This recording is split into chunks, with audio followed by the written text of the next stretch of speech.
जय हिंद दोस्तों, आप सभी का स्वागत है अपने YouTube चैनल भावी शिक्षक मंच में।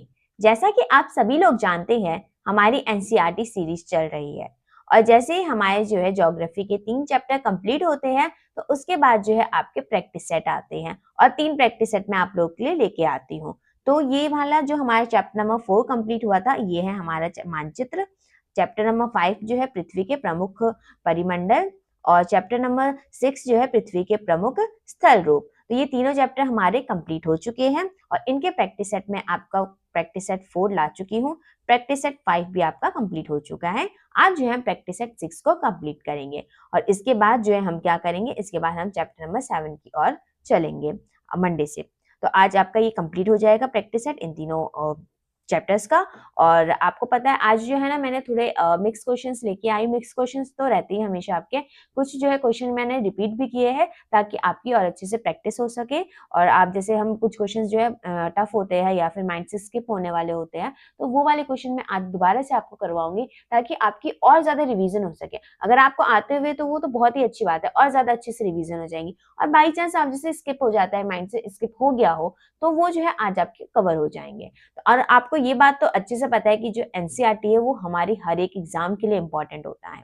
जहां पे भी आपकी ज्योग्राफी पूछी जाती है, जहां भी आपकी हिस्ट्री पूछी जाती है, जहां पे भी आपकी पॉलिटिकल पूछी जाती है, तो ये हमारा कहाँ से आता है, ये सारा का सारा एनसीईआरटी से ही क्वेश्चन आते हैं इसके।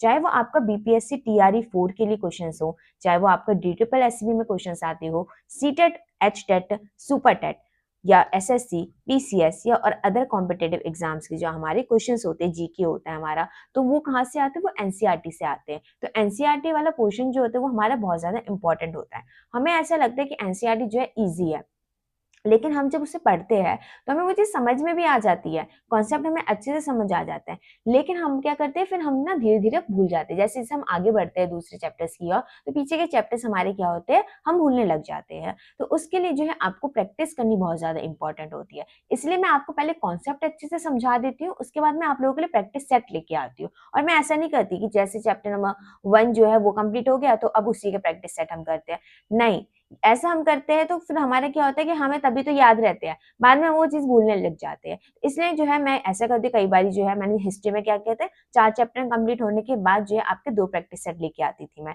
दोनों के मिक्स क्वेश्चंस, मतलब उन चारों चैप्टर्स के मिक्स क्वेश्चन उन 2 प्रैक्टिस सेट में होते थे। ज्योग्राफी में हमारे चैप्टर्स कम थे, 8 चैप्टर्स थे, इसलिए मैंने 3-3 में डिवाइड कर दिए। तो 3 चैप्टर हमारे कंप्लीट होते हैं, उसके बाद 3 प्रैक्टिस सेट आप लोग के लिए मिले आती हूँ, ताकि और आपका अच्छे से मिक्स क्वेश्चंस आपके आएंगे तो आप भी थोड़ा कंफ्यूज होंगे, तो आपको और ज्यादा वो चीज अच्छे से याद होगी। पेपर में फिर आप कंफ्यूज नहीं होंगे। यहाँ कंफ्यूजन चलेगा लेकिन पेपर में नहीं चलेगा। इसलिए मैं आप लोगों के लिए मिक्स क्वेश्चन लेके आती हूँ ताकि आपकी प्रैक्टिस वो अच्छे से हो सके। तो चलिए दोस्तों, बहुत बातें हो गई, अब हम अपनी क्लास को, आज की क्लास को स्टार्ट करते हैं, अपने क्वेश्चन स्टार्ट करते हैं। आप लोग, अगर आप लोगों ने अभी तक चैनल को लाइक सब्सक्राइब नहीं किया हो तो प्लीज कर दीजिएगा, क्योंकि मैं भी आप लोगों के लिए काफी ज्यादा मेहनत कर रही हूँ, तो मुझे भी मोटिवेशन मिलेगा अगर आप सब्सक्राइबर कर देंगे तो। चलिए दोस्तों, स्टार्ट करते हैं हम अपना क्वेश्चन नंबर 1। क्वेश्चन नंबर 1 में क्या बोला गया, मैदान के संदर्भ में दिए गए निम्नलिखित कथनों में से कौन से कथन सत्य हैं। यहाँ पे आपको मैदान के संदर्भ में बताना है और कौन से हमारे कथन सत्य है, यानी कि पॉजिटिव है। तो पहला कथन क्या कह रहा है हमें, अधिकांश मैदान मुख्य नदियों तथा उसकी सहायक नदियों के कारण बने होते हैं। क्या ये बात सत्य है, क्या ये बात सही है। सेकंड कथन, मैदान विश्व के सबसे अधिक जनसंख्या वाले भाग होते हैं। क्या मैदान वहां पे सबसे ज्यादा जनसंख्या रहती है। आपको बताना है कि इनमें से कौन से कथन हमारे सही है। पहला ऑप्शन है 1 और 2 दोनों सत्य हैं। दूसरा ऑप्शन है 1 और 2 दोनों असत्य हैं, यानी कि गलत है। एक सत्य है, दूसरा असत्य है। एक असत्य है, दूसरा सत्य है। तो आपको ये बताना है कि कौन से सत्य है, हमारे यहाँ पे कौन से सही है। तो ये बात बिल्कुल ठीक है, जो मैक्सिमम हमारे मैदान बने हुए हैं वो हमारा नदियों और उसकी जो सहायक नदियां हैं उसके कारण ही बने हैं। सेकंड ऑप्शन भी, आपको सेकंड जो कथन है वो भी हमारा करेक्ट है। मैदान विश्व के सबसे अधिक जनसंख्या वाले भाग होते हैं, क्योंकि मैदान में जो है ना समतल होता है, मैदान हमारा समतल होता है, उतना उबड़ खाबड़ नहीं होता। पहाड़ में जो है आपको ज्यादा लोग देखने को नहीं मिलेगी, ज्यादा जनसंख्या आपको नहीं मिलेगी, क्योंकि यहाँ का जीवन जो है वो कठिन होता है। इस वजह से यहाँ का जीवन इतना कठिन नहीं होता है इसकी तुलना में, इसलिए यहाँ पे जो है मैक्सिमम जनसंख्या आप लोगों को देखने को मिलेगी। मैदानी क्षेत्रों में आपको ज्यादा जनसंख्या देखने को मिलेगी। तो ये आपको समझ में आ गया होगा, यहाँ पे बहुत ज्यादा लोग रहते हैं, बहुत ही ज्यादा ऐसे बिल्कुल ही जैसे मुंबई और जो हमारा दिल्ली हो गया, वहां तो मतलब बहुत ही ज्यादा भीड़ है, बहुत ज्यादा हम दिख भी नहीं सकते, इतने लोग हैं, खड़े होने की जगह नहीं होती। तो बहुत ज्यादा लोग हैं हमारे कहाँ पे, मैदानी क्षेत्रों में, ये बात बिल्कुल सही है। और ये जो है हमारे किससे बने होते हैं, जो हमारी मेन नदी होती है, जैसे कि हमारी ये गंगा जा रही है और इसमें हमारी यमुना आ रही है, घग्गर आ रही है, सोन आ रही है और कोसी आ रही है, और बाकी जो ऊपर से नदियां आती है वो सारी आ रही है। तो ये गंगा हो गई, ये हमारी मुख्य नदी हो गई, ये इनकी सहायक नदियां होगी, ये छोटी छोटी नदियां सहायक नदियां जो बड़ी नदी में जाके मिल रही है। तो यानी कि हमारा ऑप्शन नंबर ए बिल्कुल करेक्ट होगा, दोनों ही हमारी बातें सही है। नेक्स्ट क्वेश्चन, क्वेश्चन नंबर 2 है ये हमारा। जब बहुत सारे मानचित्रों को एक साथ रख दिया जाता है तो वे क्या कहलाते हैं, क्या बन जाते हैं, तो उन्हें क्या कहेंगे हम? जब हमारे बहुत सारे मानचित्र एक साथ रख दिए गए, ये सारे जो है एक ही साथ है, ये बुक बना दे एक तरीके से मानचित्र की, तो इसे हम क्या बोलेंगे? ऑप्शन नंबर ए तथ्य, option number B globe, option number C atlas, option number D इनमें से कोई नहीं। तो ये चीज आपने जो है स्कूल में देखी होगी, मैं 100% श्योर हूँ कि ये चीज आपने स्कूल में आपको देखने को मिली होगी। इसे हम कहते हैं एटलस। इसमें बहुत सारे मानचित्र हमारे होते हैं अलग अलग चीजों की, जैसे हमारे पॉलिटिकल मानचित्र भी होता है, हमारे इसमें फिजिकल मैप भी होता है, सारे मैप इसमें आप लोगों को देखने को मिलेंगे एटलस में, यानी कि ऑप्शन नंबर सी हमारा करेक्ट आंसर है। नेक्स्ट क्वेश्चन पे हम आते हैं, ये है हमारा अंटार्कटिक महाद्वीप के बारे में। अंटार्कटिक महाद्वीप के संदर्भ में नीचे दिए गए कथनों में से कौन से कथन जो है वो सत्य है, पॉजिटिव है, ये बताना है हमारा। हमारा कथन एक है, अंटार्कटिका एक बहुत बड़ा महाद्वीप है जो कि दक्षिणी गोलार्ध में स्थित है। सेकंड कथन है हमारा, यहाँ किसी भी प्रकार का स्थायी मानव निवास नहीं करता है। तो इसमें आपको सही कथन बताने हैं कि कौन से सही कथन है, उसका चयन आप लोगों को करना है कूट में से। तो आपको ये पता है कि जो अंटार्कटिका वो बहुत बड़ा महाद्वीप है और हमारा ये जो है सदर्न हेमिस्फेयर में ही आता है, यानी कि दक्षिणी गोलार्ध में आता है। ये हमारा अर्थ हो गया, बीच में से हमारी इक्वेटर जा रही है, ऊपर वाला हमारा हो जाएगा हमारा नदर्न हेमिस्फेयर हो जाएगा, जिसे हम उत्तरी गोलार्ध बोलते हैं, उत्तरी गोलार्ध, और नीचे वाले को हम बोलते हैं दक्षिण गोलार्ध। और यही हमारा अंटार्कटिका है, इधर वाली साइड जो है हमारा अंटार्कटिका है, ये वाला एरिया हमारा अंटार्कटिका का होता है। ये पूरा ना बर्फ से ही बना हुआ है, यहाँ पे भी, यहाँ ना कोई मानव नहीं रह सकता, यहाँ मानव नहीं रह सकता, इतनी ज्यादा यहाँ पे ठंड होती है, हद से ज्यादा ठंड होती है। यहाँ क्या रहते हैं, यहाँ पे ना पेंगुइन रहते हैं, यहाँ पे आपको पता होगा पेंगुइन कितने सुंदर सुंदर से होते हैं, वो यहाँ पे रहते हैं। और यहाँ पे ना रिसर्च करने के लिए जो है लोग अपने जो है चीजें भेजते हैं, मतलब रिसर्च सेंटर है यहाँ पे, रिसर्च सेंटर है, हमारे भी रिसर्च सेंटर है, इंडिया के भी। हमारे मैत्री नाम का एक रिसर्च सेंटर यहाँ पे आपको मिलेगा, दक्षिण गंगोत्री नाम का मिलेगा, भारती नाम का आपको रिसर्च सेंटर आपको अंटार्कटिका में देखने को मिलेगा। बाकी देशों के भी यहाँ पे है, सभी देशों के यहाँ पे आपको रिसर्च सेंटर मिलेंगे, वहां पे रिसर्च की जाती है। तो ये भी करेक्ट है, ये भी करेक्ट है, यानी कि ऑप्शन नंबर ए जो है वो बिल्कुल सही आंसर हो जाएगा इस क्वेश्चन का, अंटार्कटिका वाले क्वेश्चन का। नेक्स्ट क्वेश्चन पे हम गाइस आते हैं, निम्नलिखित में से पृथ्वी के महाद्वीपों के आकार के अनुसार विश्व का सबसे बड़ा महाद्वीप कौन सा है? यहाँ आपको ये बताना है जितने भी महाद्वीप हैं उनमें सबसे बड़ा महाद्वीप कौन सा है, सबसे बड़ा कॉन्टिनेंट कौन सा है। तो पहला ऑप्शन है एशिया, दूसरा ऑप्शन है अफ्रीका, तीसरा ऑप्शन है उत्तर अमेरिका, चौथा ऑप्शन है अंटार्कटिका। तो इसका आंसर गाइस हमारा क्या हो जाएगा, सबसे बड़ा महाद्वीप जो है वो हमारा कौन सा है? इसका आंसर है ऑप्शन नंबर ए एशिया, जिसमें हम रहते हैं एशिया। हमारा जो इंडिया वो कौन से कॉन्टिनेंट में आता है? एशिया कॉन्टिनेंट में आता है। सबसे बड़ा जो है ये एशिया ही है, 1/3 पे आपको देखने को मिलेगा एशिया, यानी कि मतलब हमारी जितनी भी कॉन्टिनेंट है उसका जो है 1/3 भाग तो हमारा एशिया ही ले जाता है भूमि। नेक्स्ट क्वेश्चन पे आते हैं हम, इसमें पूछा जा रहा है स्टेट यानी कि राज्य, नगर, शहर, गांव और विश्व के जो विभिन्न देशों व राज्यों उनकी सीमाओं को दर्शाने वाले मानचित्र को क्या कहते हैं?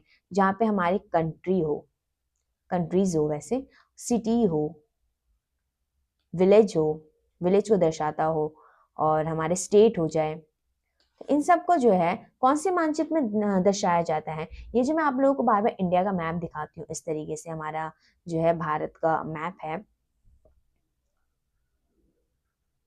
नीचे से थोड़ा सा हो गया, कोई बात नहीं, आप लोग समझ लीजिएगा। ये हमारा इंडिया का मैप हो गया, मान लीजिए ये हमारा इंडिया का मैप है। तो आप मुझे बताइए, यहाँ पे अलग अलग ऐसे जो है स्टेट, यूटी वगैरह मैंने ऐसे बना दिए। यहाँ पे राजस्थान, गुजरात हो गया, यहाँ महाराष्ट्र हो गया, मध्य प्रदेश वगैरह हो गया, इधर यूपी हो गया, बिहार हो गया, झारखंड हो गया, वेस्ट बंगाल हो जाएगा, यहाँ पे नॉर्थ ईस्ट के साथ हो जाएंगे, सिक्किम हो जाएगा यहाँ छोटा सा, और यहाँ पे जो है हमारा नीचे तमिलनाडु आ जाएगा, ऊपर आंध्र प्रदेश आ जाएगा, तेलंगाना, कर्नाटका वगैरह सारे आ गए। तो ये स्टेट को दर्शा रहा है। तो ये कौन सा मानचित्र है? ये हमारा पॉलिटिकल मानचित्र है, पॉलिटिकल मैप है, यानी कि राजनीतिक मानचित्र है। इसका आंसर हो जाएगा ऑप्शन नंबर सी, राजनीतिक मानचित्र। नेक्स्ट क्वेश्चन पे हम आते हैं। विश्व का सबसे ऊंचा पठार निम्नलिखित में से कौन सा है? आपको ये बताना है कि विश्व का सबसे ऊंचा पठार कौन सा है। पठार आपको पता है ना कैसे होते हैं, इस तरीके से होते हैं पठार, मेज की तरह ऐसे पठार होते हैं।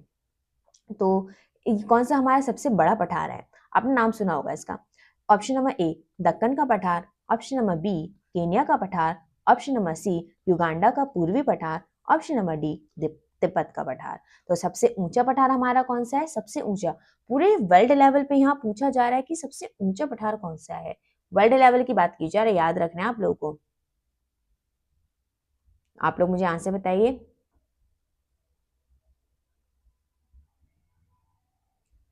ये आप लोगों ने नाम सुना होगा, जिसे ना विश्व की छत भी बोलते हैं। पता है आपको क्या बोलते हैं इसको? विश्व की छत। सबसे ऊंचा पठार है ये बोलते हैं हम तिब्बत के पठार को। किसे बोलते हैं? तिब्बत का पठार, जो कि चाइना में आता है। तो ये तिब्बत पे कब्जा किसने कर लिया था? चाइना ने कब्जा कर लिया था। तो इसलिए जो है तिब्बत का पठार भी चाइना में आपको देखने को मिलेगा। तो option number D correct answer है।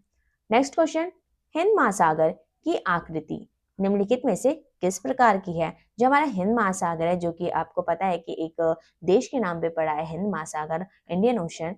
तो इसका किसके नाम पे, कौन से देश के नाम पे पड़ा है गाइस? इंडिया के नाम पे पड़ा है हमारा इंडियन ओशन।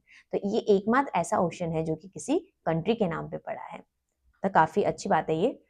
तो सबसे पहला ऑप्शन है लगभग वृत्ताकार, सेकंड ऑप्शन है त्रिभुजाकार, थर्ड ऑप्शन है अंग्रेजी भाषा के अक्षर एस के समान है, या ऑप्शन नंबर डी उत्तर ध्रुव के चारों ओर है। तो आपको शेप बतानी है कि हिंद महासागर की शेप कैसी है हमारी। तो ये है हमारे त्रिभुजाकार, यानी कि ऑप्शन नंबर बी बिल्कुल करेक्ट है। लगभग वृत्ताकार जो वो पैसिफिक है, पैसिफिक ओशन है। ऐसा आकार का आपको पता है अटलांटिक ओशन। आपको ये भी पता चल गया, तीनों आपको अच्छे से पता चल गया। तो त्रिभुजाकार का जो है वो है हमारा हिंद महासागर। नेक्स्ट क्वेश्चन, एशिया को अफ्रीका से अलग करने वाली नहर का क्या नाम है? आपको ये बताना है। यहाँ पे अगर एशिया है, यहाँ पे मान लीजिए इस तरीके से हमारा एशिया है, और यहाँ हमारा जो है क्या है, ऐसे करके हमारा अफ्रीका कॉन्टिनेंट है। तो यहाँ पे एक नहर जाती है, तो इस नहर को क्या बोला जाता है? यहाँ वो बोला गया है, पूछा गया है। पहला है पनामा नहर, दूसरा है स्वेज नहर, तीसरा है कील नहर, या चौथा है सुनहर। कील, सुनहर, स्वेज और पनामा। तो आपका ये बताना है कि अफ्रीका को, किसको, कौन से कॉन्टिनेंट को? अफ्रीका और एशिया को कौन सी नहर अलग करती है? ये वाली नहर कौन सी है हमारी? ये नहर है हमारी स्वेज नहर, स्वेज नहर, यानी कि ऑप्शन नंबर बी हमारा करेक्ट है। एशिया और अफ्रीका अलग करने वाला जो है वो स्वेज नहर है। नेक्स्ट, वायुमंडल में मध्य मंडल किन दो मंडलों के बीच पाया जाता है? आपको ये पहले तो ये आपको पता होनी चाहिए कि जो हमारे वायुमंडल में जो मंडल है वहां की, तो वो आपको पता होनी चाहिए कितनी है और कैसी लाइन वाइज है, ये आपको पता होना चाहिए। जैसे कि मैं आपको यहाँ बताती हूँ, पहले आप मुझे ऑप्शंस में आपको बता देती हूँ। वायुमंडल में मध्य मंडल किन दो मंडलों में के बीच बैठा है, सॉरी के बीच पाया जाता है? ऑप्शन नंबर ए क्षोभ मंडल और समताप मंडल, ऑप्शन नंबर बी समताप मंडल और आयन मंडल, ऑप्शन नंबर सी बहिर्मंडल और आयन मंडल, ऑप्शन नंबर डी इनमें से कोई नहीं। जैसे कि ये हमारी मान लीजिए अर्थ है, क्या ये हमारी पृथ्वी यानी कि अर्थ है। इसके ऊपर जो है इसको हम बोलते हैं शोभ मंडल, शोभ मंडल। और इसके ऊपर है हमारी समताप मंडल, समताप मंडल, जहाँ पे हवाई जहाज उड़ाए जाते हैं। शोभ मंडल में जो है वर्षा वगैरह अधिक होते हैं। यहाँ पे हवाई जहाज कैसे बनाऊं मैं, इस तरीके से बना देती हूँ, आप समझ जाइएगा। हवाई जहाज उड़ाए जाते हैं समताप मंडल में। इसके ऊपर है हमारा मध्य मंडल, यहाँ पे ओजोन की परत आपको देखने को मिलती है। मध्य मंडल के बाद है हमारा आयन मंडल। क्या है हमारा आयन मंडल। उसके बाद है हमारा बाह्य मंडल, बाहरी वाला जो हो गया बाह्य मंडल, बाह्य मंडल। यहाँ पे क्या पूछा जा रहा था, वायुमंडल में मध्य मंडल जो है वो किन दो के बीच में, ये हमारा मध्य मंडल किन के बीच में आपको दिख रहा है, एक तो आयन मंडल और इसके नीचे है समताप मंडल, इनके बीच में हमें दिख रहा है मध्य मंडल। तो यानी कि आयन और समताप के बीच में, समताप मंडल और आयन मंडल के बीच में, ऑप्शन नंबर बी जो है हमारा करेक्ट आंसर हो जाएगा। नेक्स्ट क्वेश्चन पे गाइस हम आते हैं, जल मंडल में जल की कौन सी अवस्था को सम्मिलित किया जाता है। जो हमारा जल मंडल है उसमें जल की कौन कौन सी अवस्थाएं जो है वो सम्मिलित होती है। ऑप्शन नंबर ए जल वाष्प, ऑप्शन नंबर बी बर्फ, ऑप्शन नंबर सी जल और ऑप्शन नंबर डी उपयुक्त सभी। तो आपको पता है जल वाष्प भी होता है, वर्षा भी होती है और जल भी होता है, यानी कि ऑप्शन नंबर डी हमारा करेक्ट आंसर होगा इसका। जल जो है वो कौन सी फॉर्म में होता है, लिक्विड की फॉर्म में, किसकी, लिक्विड की फॉर्म में होता है जल। और बर्फ जो है ये आपको पता है सॉलिड यानी कि ठोस की फॉर्म में होता है। जलवाष्प जो है वो गैस की फॉर्म में होता है, वायु की फॉर्म में होता है। तो ये तीनों के तीनों जो है हमारे जलमंडल में आते हैं। ऑप्शन नंबर डी जो है हमारा बिल्कुल करेक्ट आंसर है। नेक्स्ट क्वेश्चन पे हम आते हैं, विश्व का सबसे ऊंचा शिखर कौन सा है। सबसे ऊंचा शिखर कौन सा है, कौन सा शिखर है, कौन सा है ये बताइए आप लोग। पहला है हमारा ऑप्शन किलिमंजारो जो कि एक ज्वालामुखी पर्वत है। दूसरा ऑप्शन है माउंट एवरेस्ट। तीसरा ऑप्शन है हमारा K2 और हमारा चौथा ऑप्शन है कंचनजंगा। तो इसका आंसर कौन सा हो जाएगा हमारा, माउंट एवरेस्ट। आप लोगों को ये तो अच्छे से पता होगा माउंट एवरेस्ट। तो ये है हमारा सबसे जो है ऊंचा शिखर है ये हमारा विश्व का, यानी कि ऑप्शन नंबर बी बिल्कुल करेक्ट आंसर है हमारे क्वेश्चन नंबर, जो भी है ये नाम मैंने क्वेश्चन नंबर नहीं लिखा हुआ, तो हमारे इस वाले क्वेश्चन का, ऊंचे शिखर वाले क्वेश्चन का हमारा माउंट एवरेस्ट बिल्कुल करेक्ट आंसर है। नेक्स्ट क्वेश्चन पे हम आते हैं, पृथ्वी का ठोस भाग जिस पर हम रहते हैं, जहां हम रहते हैं ये है ठोस भाग, इसमें मैं रहती हूँ, इस पे आप रहते हैं। चलिए यहाँ पे टीचर होगी आपकी, यहाँ पे जो है बहुत सारे स्टूडेंट्स हो गए, स्टूडेंट्स, हम कहाँ रह रहे हैं, इस पे रह रहे हैं ना, ये टीचर हो गई, ऐसे बाल बना देती हूँ मैं, लो अब दिख रहा है ना अलग से टीचर। ये इतने सारे स्टूडेंट्स हैं, यहाँ पे भी लड़कियां हैं थोड़ी थोड़ी, ये देखो ऐसे, इनके भी बाल बना देती हूँ मैं लड़कियों के, यहाँ पे लड़के टकले हैं, ठीक है कोई बात नहीं। निम्नलिखित में से उसे क्या कहते हैं, तो आपको ये बताना है जिस ठोस भाग पे हम खड़े हैं तो इसको हम क्या कहेंगे।